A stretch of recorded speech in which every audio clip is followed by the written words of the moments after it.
On retrouve Gilles Dalmar en pleine préparation de Pâques. Mais cette année, en plus de ses commandes habituelles, ces chocolats sont à destination des personnels soignants des hôpitaux de Metz.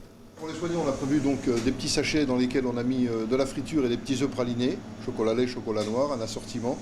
Et puis, pour les personnes qui seraient peut-être amenées à venir en renfort ou quoi, on leur a préparé pour chacun des hôpitaux un coq en chocolat qui fait environ 2 kg. Ils pourront le casser ou le déguster en partie ou complètement.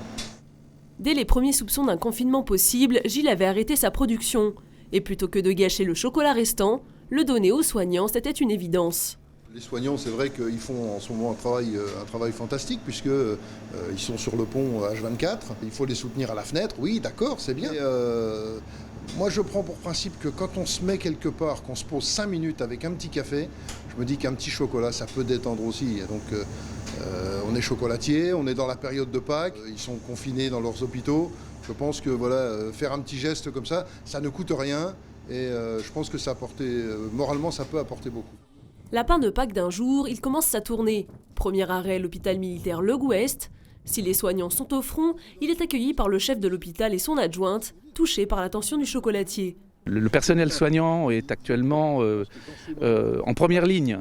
Et donc, il a des patients, il se dévoue entièrement aux soins.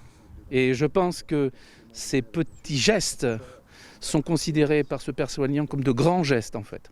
On ne mesure pas ce que le personnel peut avoir comme tension. Et je crois que tous ces petits gestes, toutes ces attentions, même la plus petite possible, des gens qui nous disent merci par téléphone par exemple, eh bien ça touche le personnel d'une façon très intime.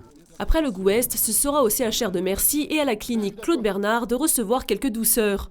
Ce geste solidaire, il n'est pas le seul à l'avoir entrepris. La semaine dernière, 150 pizzas avaient été livrées par le pizzaiolo Domino's Pizza.